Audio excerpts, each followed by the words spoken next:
in Montreal, you expressed some shock at Quebec opening up a trade office in Tel Aviv.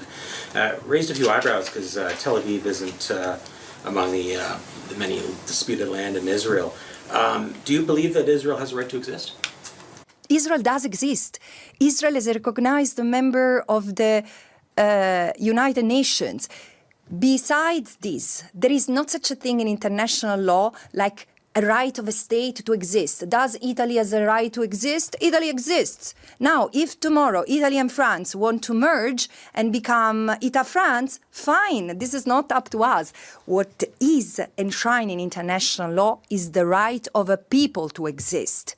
So the state is there, the state of Israel is there, is protected as a member of the United Nations. Does this justify the erasure of another people?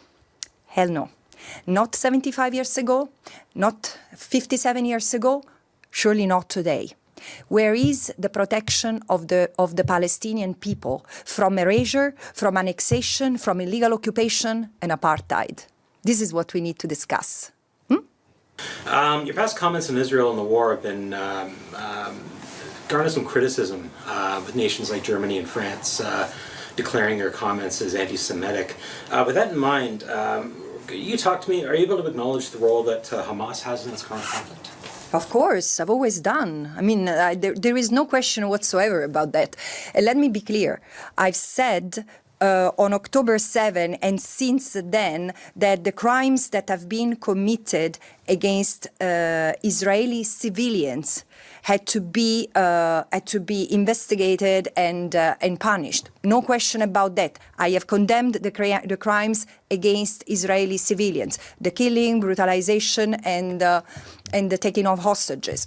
And with the same rigor and with the same firm spirit, I have condemned the crimes that Israel has committed against the Palestinian people before, on and after October 7, including what now looks like a genocide.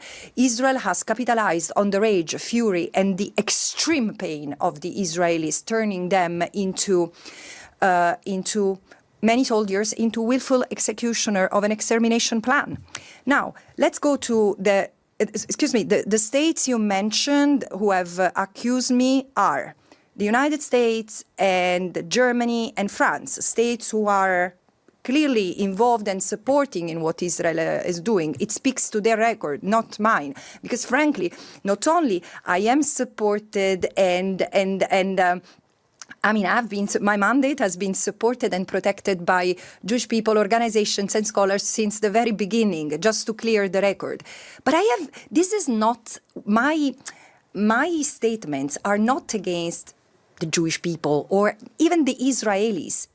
My assessment is on the performance of the Israeli government. It could be led by Buddhists, Muslim, Christians, atheists. It wouldn't change. The problem is not the state of Israel. The problem is, or its existence. The problem is the fact that Israel practices apartheid against the Palestinian people, continues to maintain an unlawful occupation that is the vehicle to take the land, to expropriate the resources, and to erase the Palestinians. And in order to enforce that plan, it's now also committing a genocide. Genocide is a means to an end. Israel has seized the opportunity to continue what it has been doing since even before its existence, taking the land of historical Palestine without the Palestinians. And it's not even me. Listen to what they say. They're ministers, they're parliamentarians, they're settlers. And by the way, there are Canadian individuals involved in this, in the settlements and probably also fighting in Israel. So this is upon you to know and correct. Yes.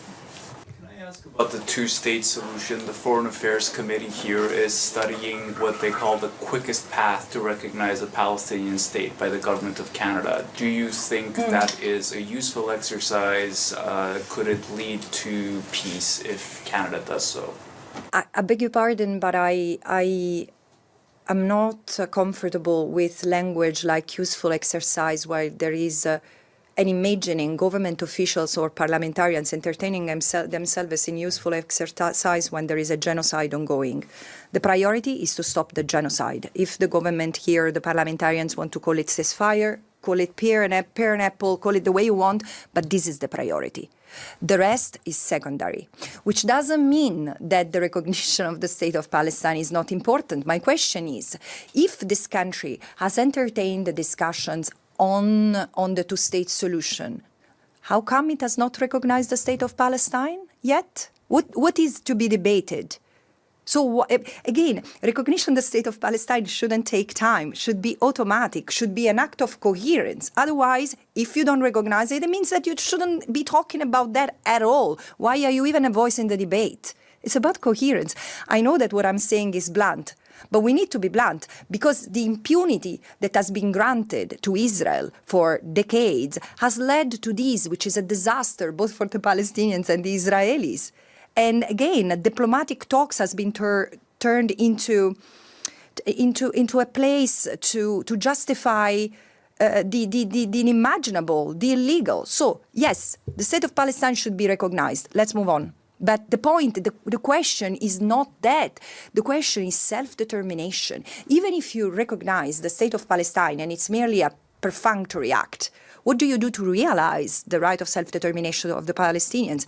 Is Canada spending any of its political capital to make sure that the genocide ends as soon as possible, the ceasefire, whatever? But then there is already a deadline set for the end of the occupation. The ICJ has passed an advisory opinion which declares the occupation unlawful and to be dismantled unconditionally and totally as rapidly as possible. And that as rapid as possible has been defined by the General Assembly. It must happen by September next year. What is Canada doing to ensure that the occupation is dismantled? And then, more than this, there is apartheid. I know that in this country you feel uncomfortable with the word apartheid, but you have to tell me why. Because I, together with Israeli human rights organizations, Palestinian human rights organizations, Human Rights Watch, Amnesty International, Harvard University, and thousands of Israelis talk about apartheid and give you the evidence of it. And here, like in other parts in North America, I hear, we cannot say that word. It's your problem. Again, international law is so clear that doesn't allow you to find excuses. So, however, end of the genocide, end of the occupation, end of the apartheid. This is what it means applying international law and helping build peace for Palestinians and Israelis and anyone who calls that land home.